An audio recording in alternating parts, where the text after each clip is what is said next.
নমস্কাৰ ৰাইজ, আশা কৰোঁ সকলো ভালে আছে। বলক আজি অলপ ফুৰি আহোঁ। এয়া আমাৰ শইকীয়া আৰু শইকীয়ানী গ'লেই দেখিছেনে।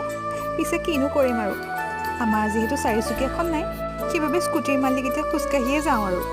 ৰ'ব আপোনালোকক ধেমালিহে কৰিছিলোঁ। আধা বাটৰ পৰা বাৰু আমিও স্কুটিতে আহিলোঁ।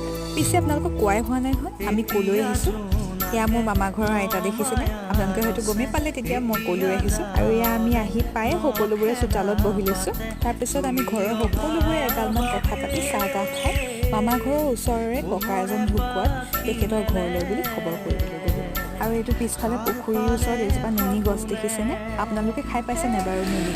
আৰু এয়া গছৰ পৰা দুটামান নুনি ছিঙি ময়ো টেষ্ট কৰি ল'লোঁ। বৰ এটা বেয়া নহয় বাৰু।